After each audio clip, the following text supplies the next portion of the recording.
disandingkan. Ma'udhifa niku artinya adhafa yudhifu udhifa, disandarkan pada Nabi, ila kepada Nabi. Kalau qaul itu ucapan, kalau ini perbuatan, ini sifat, ini keputusannya. Termasuk diamnya Nabi itu keputusan. Nabi tidak memutuskan sesuatu, diam itu termasuk keputusan ya. Ini keputusan. Ini sifat.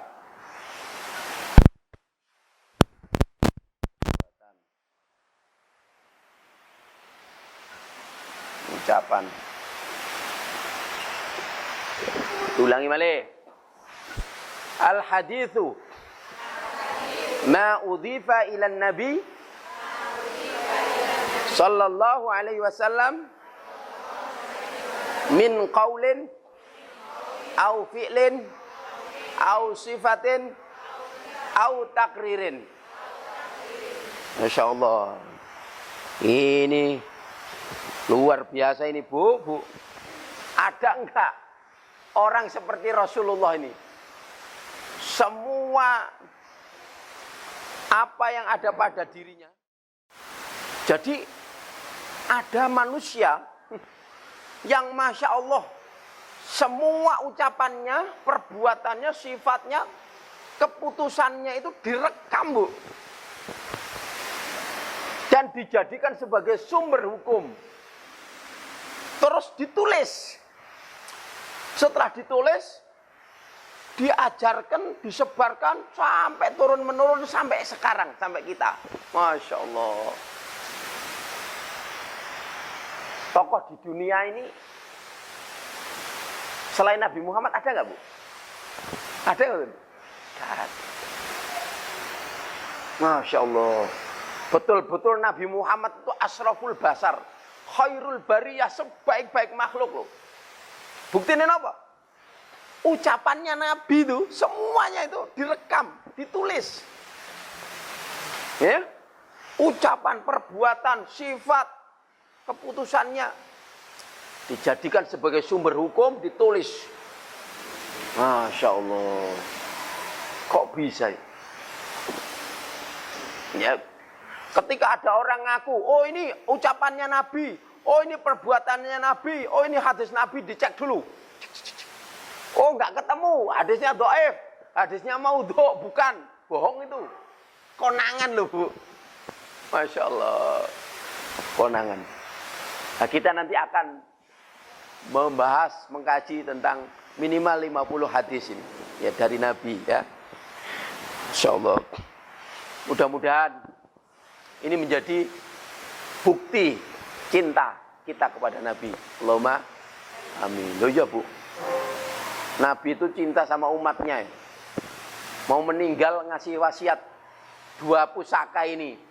Yang kedua yang diingat, yang disebutkan Nabi itu umatku, umatku, umatku. Nabi itu tidak mewariskan dinar loh. Yang diwariskan sama Nabi itu tidak berupa materi. Innal anbiya alam yuwarithu dinaron wala dirhaman. Sesungguhnya para nabi tidaklah mewariskan dinar dan dirham. Walakin akan tetapi warrathul ilma, akan tetapi yang diwariskan oleh nabi adalah ilmu. Menurut Imam Syafi'i, ilmu itu adalah huwal Qur'an was sunnatu. Itu ilmu. Hadis. Istilah hadis kadang sunnah. Ya, istilah dalam hadis ada istilahnya itu hadis, ada istilahnya sunnah, tapi sama. Ya. Al ilmu wal Qur'anu was sunnatu. Wa ma siwahuma, dan apa-apa yang dari selain keduanya min wasis syaitan, merupakan bisikan setan. Ilmu itu. Ini warisannya Nabi nih. Nih, sumbernya di Al-Quran dan hadis. Kenapa saya berani mengatakan begitu? Ya, karena ilmu itu ya ini ya intinya ilmu. Ya, Imam Syafi'i mengatakan, ini pendapatnya Imam Syafi'i. Ayo coba.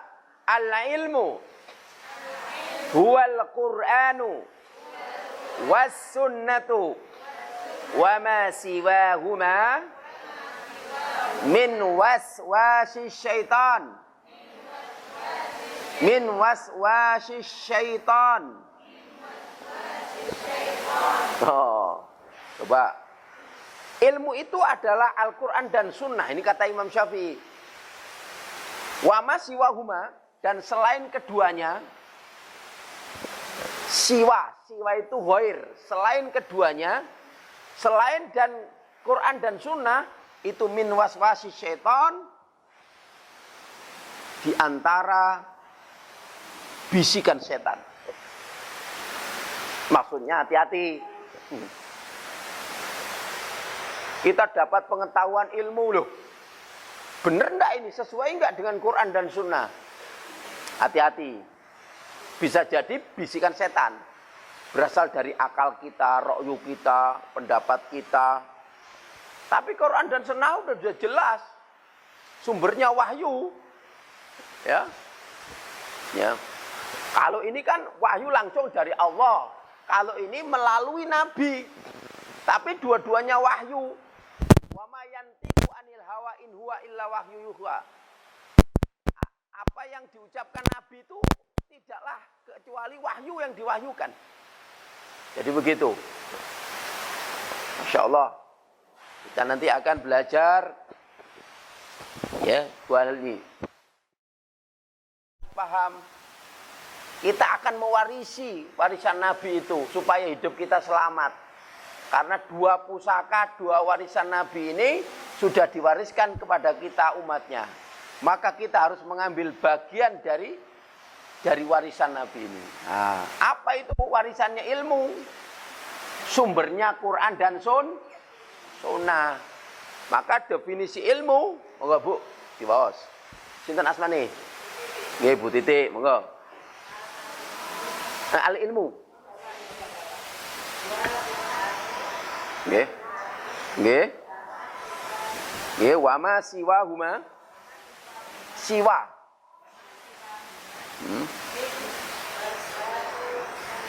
Nggih, maknanipun ilmu adalah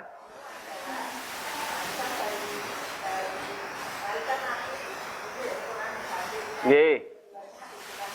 Selain keduanya adalah bisikan setan. Maksudnya pun apa? Ya kudu hati-hati. Kalau ada pengetahuan, ucapan, itu harus dicek dulu. Ya. Karena itu bisa jadi bisikan setan. Kecuali kalau bersesuaian dengan Al-Quran dan Sunnah. Tuh, insyaallah. Baik, kemudian karena ini warisan Nabi, kita akan meneladani. Nah ini intinya. Generasi salaf.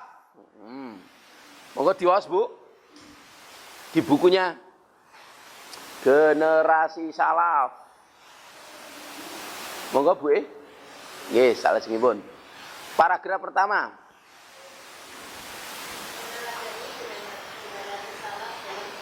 Nggih.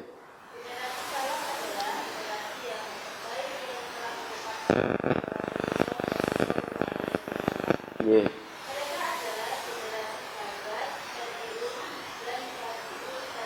Nggih.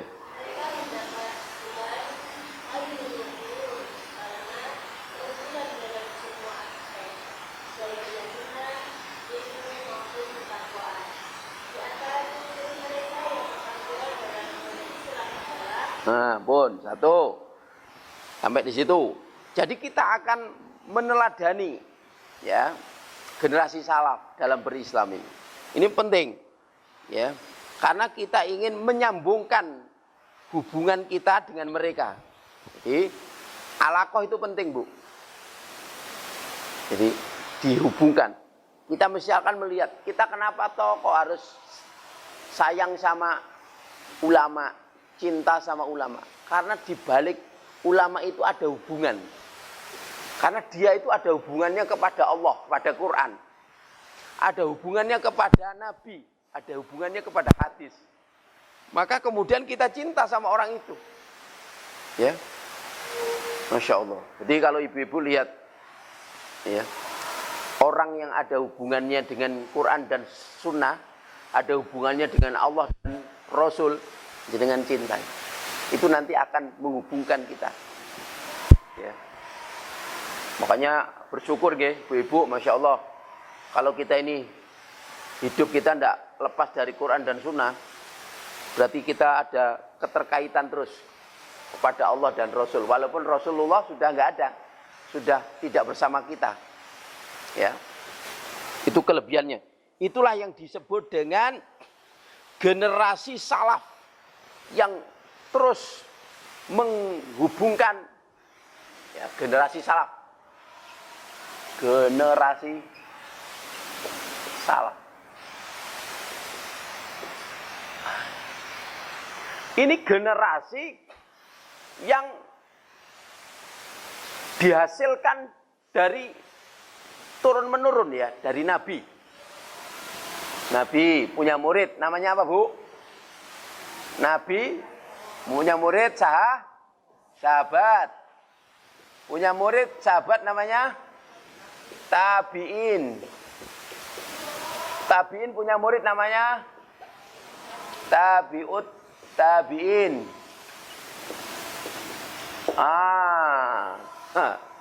Sambung toh, Bu, sambung menyambung toh. Nanti tabi'in punya murid lagi sampai ke ulama-ulama, sampai harus ke kita. Nanti jenengan kalau nyambungkan ke sini, nanti jenengan di surga ketemu mriki jenengan. Masya Allah, Allahumma amlung gitu. Nabi punya telaga Kausar. Nanti jenengan diberi kesempatan oleh Allah untuk menikmati telaga Kausar miliknya Nabi. Bisa meminum airnya. Masya Allah. Bahkan nanti akan diperjumpakan oleh Allah bersama para nabi dan sahabatnya. Karena kita ada alaqah, nyambungkan. Ya. Makanya kita senang kalau ada ulama. Masya Allah. Kenapa kita senang sama orang?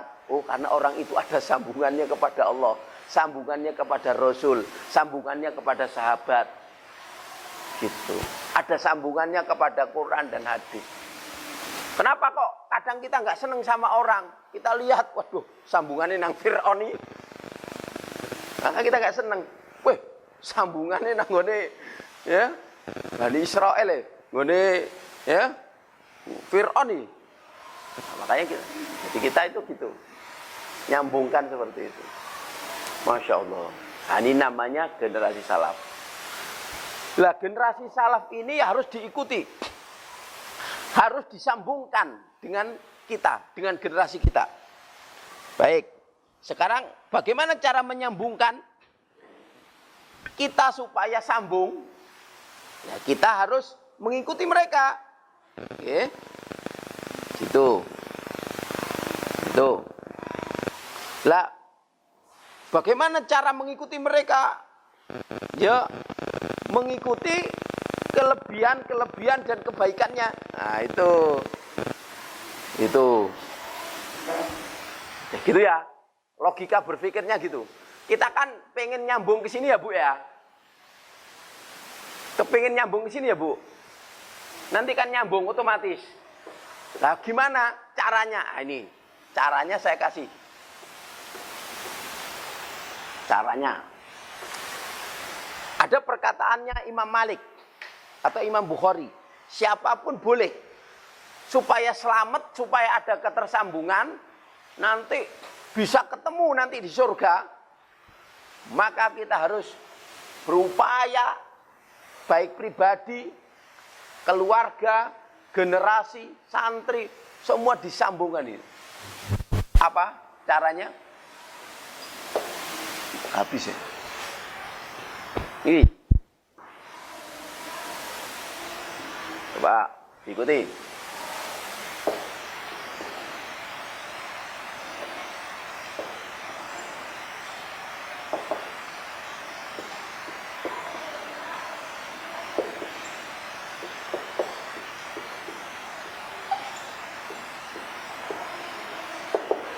Oh, sama-sama. Layasluha hadhil ummah hadhil ummatu illa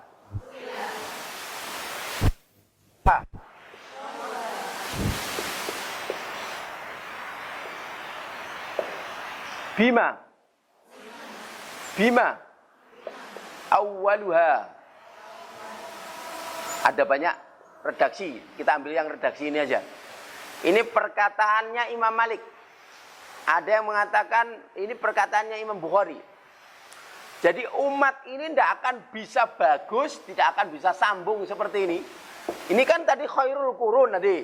Sebaik-baik generasi, sebaik-baik manusia, sebaik-baik umat itu ini. Generasi salaf. Maka umat ini tidak akan pernah bisa baik illa soluha bihi bima bihi ya, bukan bima. Illa soluha bihi awwaluha. Kecuali dia mengikuti kebaikan para pendahulunya.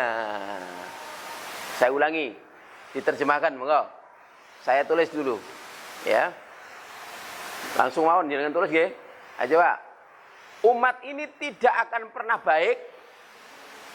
Jangan tulis. Umat ini tidak akan pernah baik kecuali mengikuti kebaikan para pendahulunya. Jadi mengikuti kebaikan para pendahulunya.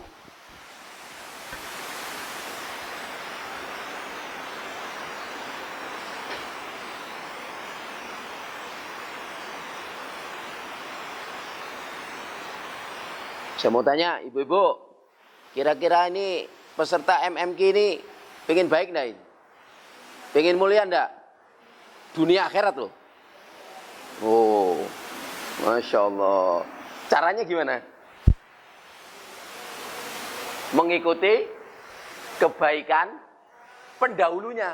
Siapa itu pendahulu kita? Generasi salaf, generasi pendahulu. Salaf itu artinya dahulu, pendahulu. Jadi kalau diputer-puter begitu Bu. Jadi harus mengikuti kebaikan para pendahulunya. Lah, pendahulu ini generasi salaf itu generasi pendahulu kita. Ngikuti ini Nabi, sahabat, tabiin. Nah.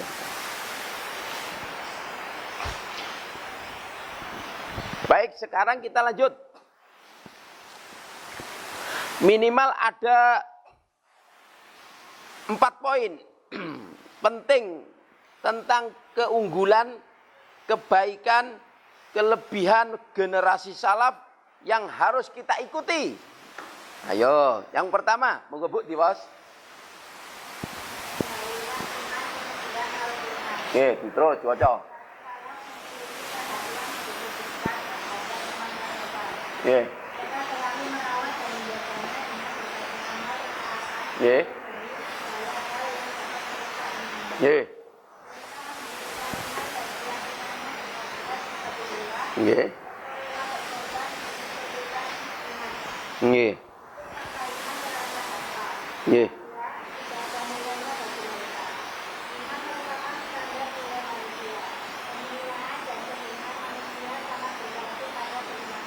Ye.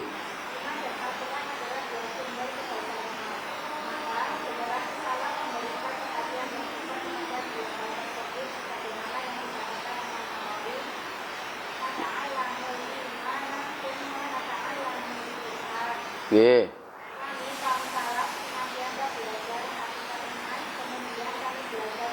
Oke, stop sampai di situ. Jadi yang pertama, kalau kita ingin baik seperti mereka, maka kita harus mencontoh kebaikan mereka. Dalam hal apa? Satu, ayo sama-sama, mendahulukan iman kemudian Al-Quran. Oh, ini Bu, pengen selamat, pengen sukses, dua hal ini tidak boleh lepas dari diri kita.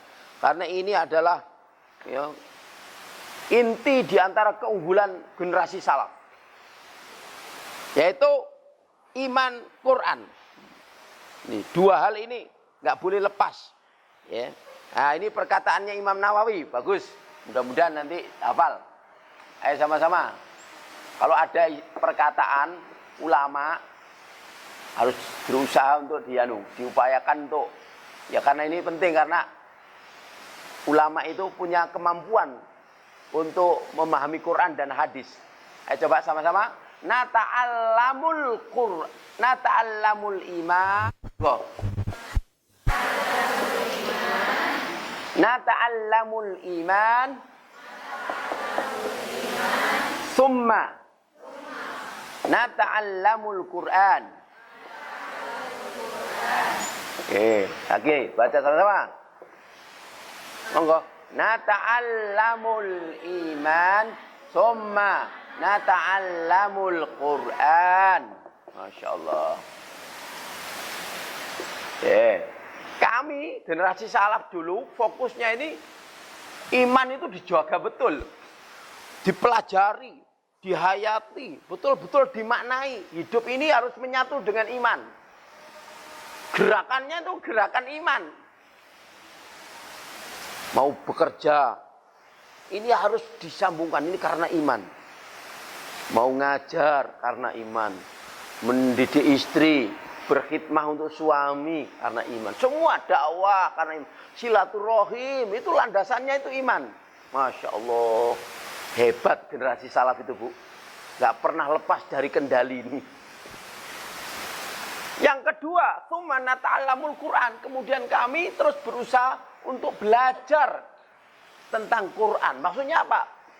Belajar di sini tidak hanya ilmu, tapi juga mengamalkan.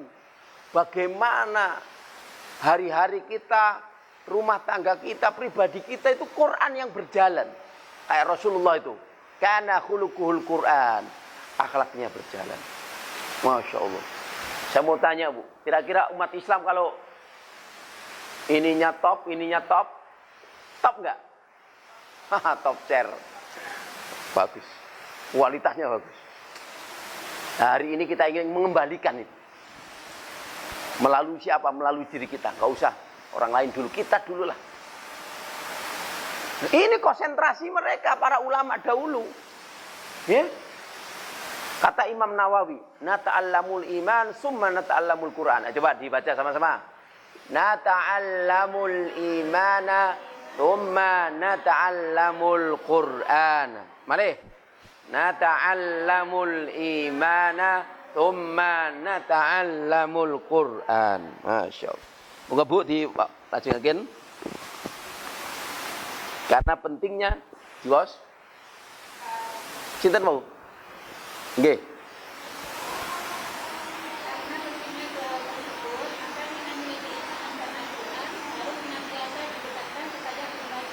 Nggih.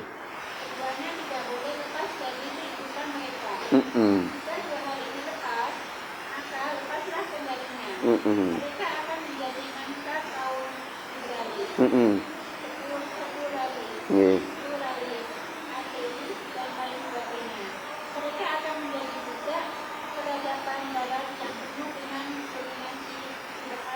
Masya Allah, ini kesimpulan kula nih, anjuran kula.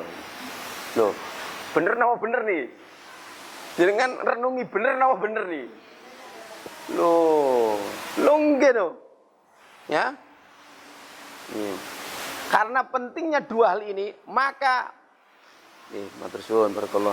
Nilai-nilai keimanan dan Al-Qur'an harus senantiasa didekatkan kepada generasi hari ini. Ya generasi hari ini ya kita, anak kita, santri kita, masyarakat kita. Keduanya tidak boleh lepas dari kehidupan mereka. Jika dua hal ini lepas, maka lepaslah kendalinya. Mereka akan jadi mangsa kaum liberalis. Semrap liberalis. Kaum yang hidupnya bebas.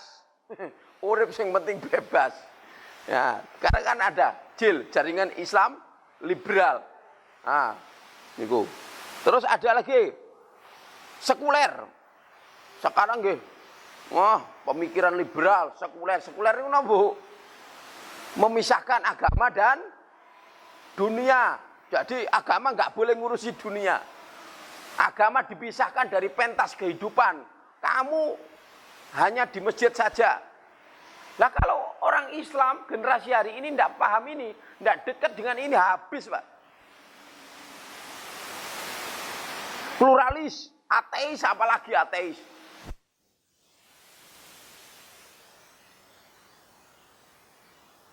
Di Surabaya acara orientasi santri baru, mahasiswa baru, temanya Tuhan telah membusuk. Ini pikiran dari mana itu? Dari ateis itu, komunis. Termasuk dia berani mengatakan Tuhan saya bukan orang Arab. Kendel loh. Itu kuat itu. Tekanan pemikiran komunis itu masuk itu sudah. Sampai mengatakan Tuhan kamu, Tuhan saya kuat, Tuhanmu lemah. Jadi. Karena ngapain Tuhan dibela-bela? Berarti Tuhanmu lemah. Ini pikiran ateis itu. Di Bandung, IAIN Bandung, jurian mana itu? IAIN Bandung itu mahasiswanya ngadakan acara teriak-teriak. Dia nggak terima kalau Allah yang hanya maha besar. Dia mengumandangkan anjing akbar. Oh. Kena sudah. Karena apa? Imannya sudah dirusak. Al-Qur'annya sudah dijauhkan. Ini bahaya. Di IAIN, Wali Songo membuat satu majalah. Apa? Dia bilang tulisannya bau besar. Indahnya kawin sejenis. Indahnya kawin sejenis. Astagfirullah. Pikiran dari mana ini? Indahnya kawin sejenis. Tulisannya, wahai kaum homo. Gitu? Apa? Teruskanlah perjuanganmu. Kamu berada di jalan yang benar. Nonton pesannya. Ya Allah. Karena apa itu? Ya. Al-Quran dijauhkan. Berikutnya. Monggo Bu. Ilmu dan amal berjalan bersamaan.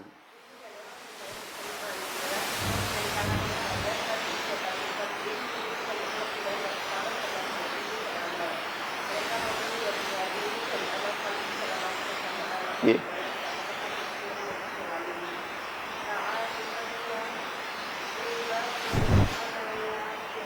Yeah, Masya Allah. Baik, itu perkataannya siapa Bu? Abdullah As-Sulami, Abdurrahman. Itu ya ulama. Baik. Ta'allamnal. Sama-sama. Ini perkataan bagus, ini ilmu ya, begini nih Bu. Ada ulama mengatakan, ini. Jadi jangan orang-orang barat aja yang diagung-agungkan. Kalau kita enggak Bu, ulama. Yang jelas sambungannya kepada Nabi ya. Kalau orang barat, itu dicek dulu ucapannya. Tapi kalau ulama insya Allah, karena kan pewarisnya Nabi itu kan ulama. Ta'allamnal ilma, sama-sama. Wal amala jami'an. Ini kelebihan kedua. Kelebihan ulama salaf yang harus kita ikuti. Yang pertama, iman dan Quran tidak boleh lepas. Yang kedua, ilmu dan amal harus selalu diupayakan bersama-sama.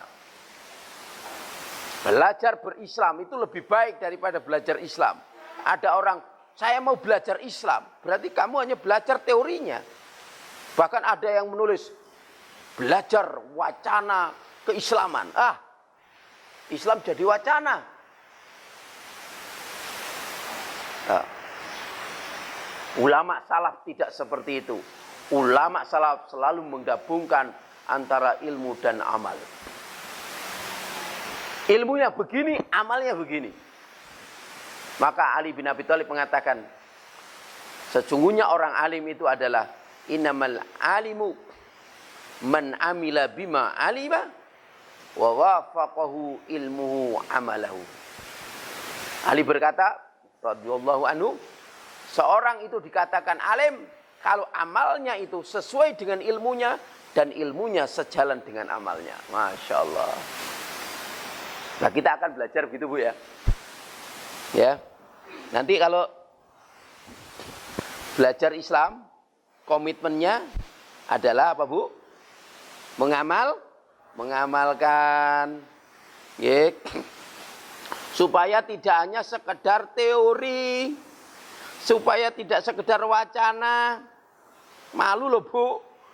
Ya, jurusan syariah, fakultas syariah S1, tapi paling kencang di garda terdepan menentang pelaksanaan syariat Islam. Weh, demo malam. Malu betul. Jurusan syariah, jurusan usuluddin. Usuluddin itu akidah, pokok-pokok agama.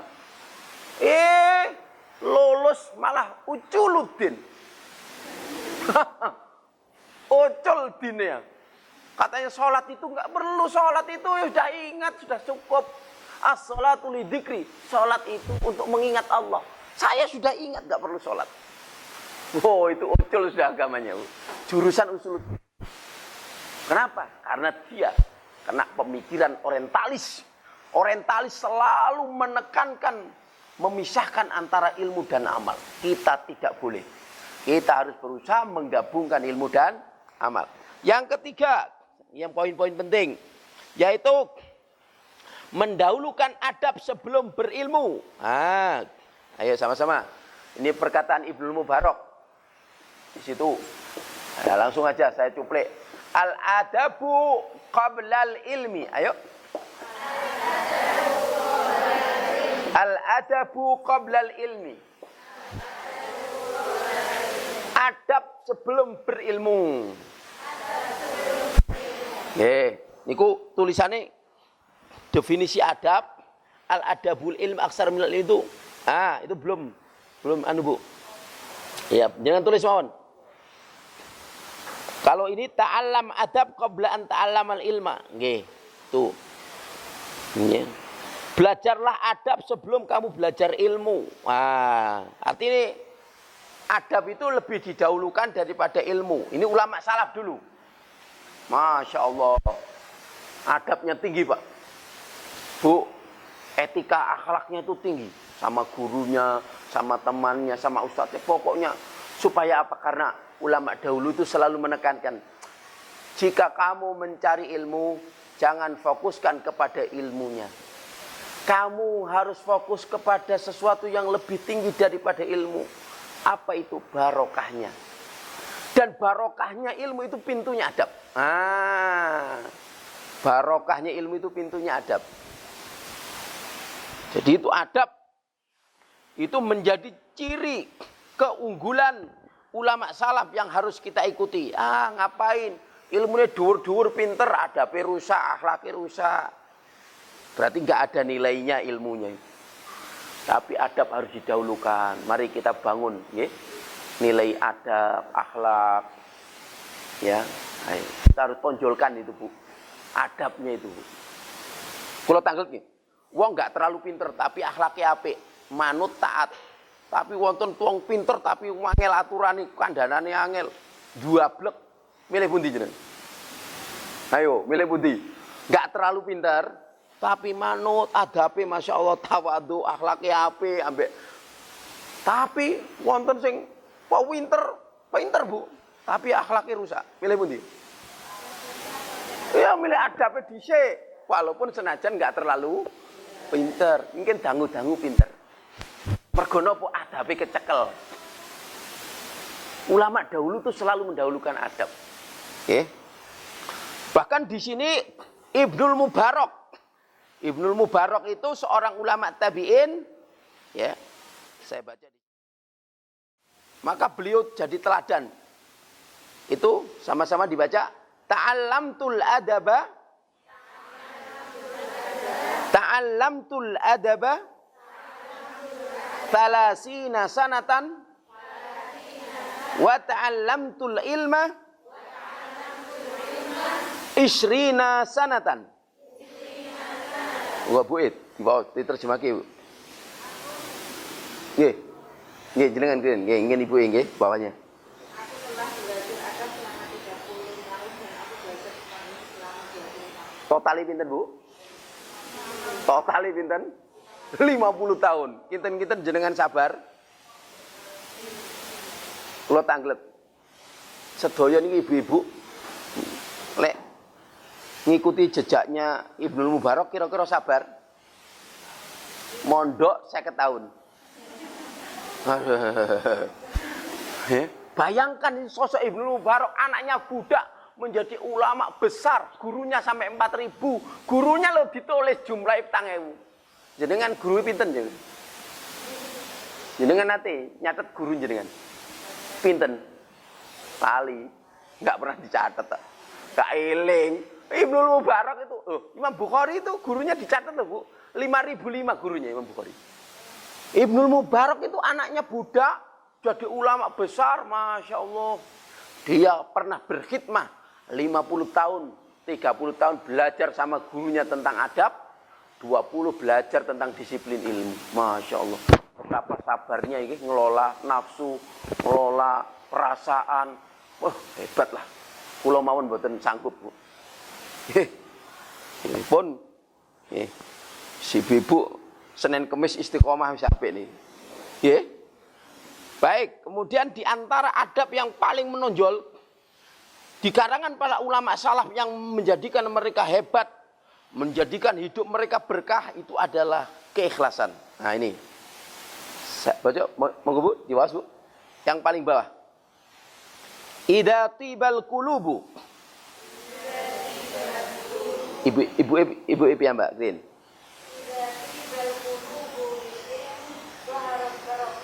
Dulangi malih terus diikuti ibu-ibu sedanten. Dipotong-potong, monggo ojo dawa. Monggo idza tibal qulubu ngoten. Idza tibal qulubu, ibuke sing maca kula sing melok. Sedaya sing melu. Ayo monggo. Idza tibal qulubu lil ilmi dhaharat barakatuh. Diartikan Bu, sampingnya.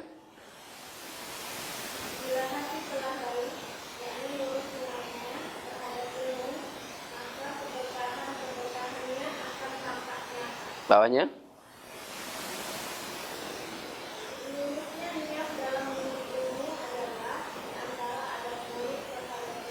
Masya Allah, ya harus ikhlas. Ya ini masalah adab itu nomor 1.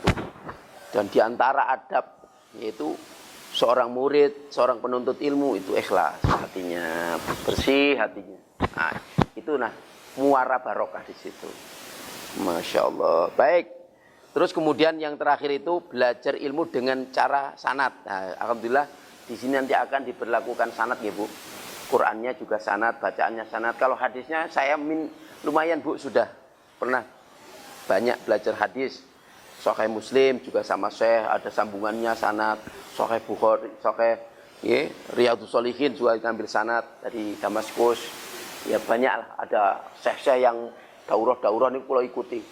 Insya Allah dengan belajar dengan sanad ini akan semakin mendekatkan kepada kebaikan. Baik, adapun targetnya mulai besok setiap satu pertemuan ibu-ibu monggo dibuka halaman 5 sampai 6.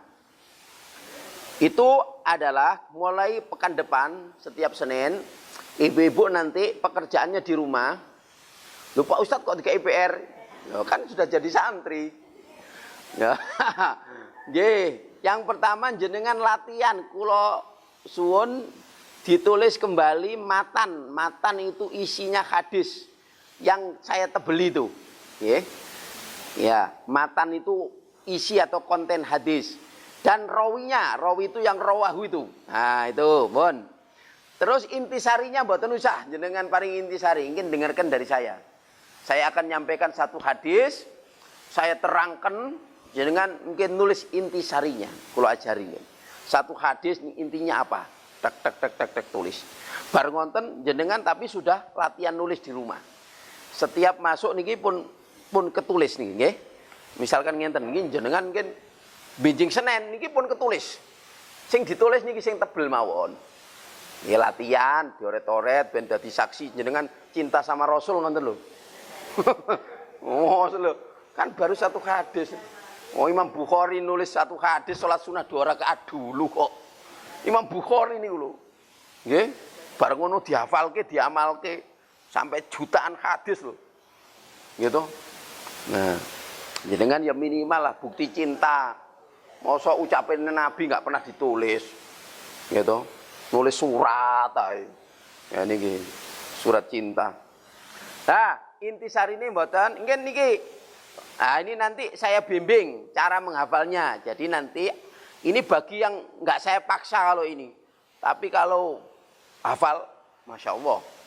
Nanti diharapkan setiap satu pertemuan 2 hadis. Masya Allah 2 hadis. Jenengan paham isinya. Terus nanti syukur-syukur pun saged nulis. Walaupun ngerpek dulu ya. Ya nggak apa-apa ngerpek dulu latihan. Ngikuti di atasnya. Yang kedua nanti ingin jenengan ngapal ke sidik-sidik dilanjut ke isine mawon, ndak usah an-annya mumet jenengan nggak hafal an-an, nggak biasa, ya ngapal ke jeneng ya. Langsung mawon isinya, miftahul jannati syahadatu alla ilaha illallah, ngoten nggih. Misalkan ngoten, coba sama-sama, miftahul jannati syahadatu alla ilaha illallah. Coba dilanjutkan miftahul jannati. Jenengan lanjut ke miftahul jannati. Rawahul Bazzar. Ngonten nanti lama-lama jenengan hafal. Lumayan. Hafal hadis. Nggih, kalau Imam Ahmad hafal 1 juta hadis. Ya, jenengan hafal 50 hadis pun lumayan. Wis diakoni dadi umat Kanjeng Nabi jenengan.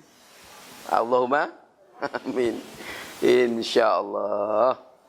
Yang penting ada kesungguhan. Baik, demikian dulu untuk materi ini. Jadi pekan depan sudah mulai masuk hadis pertama kedua.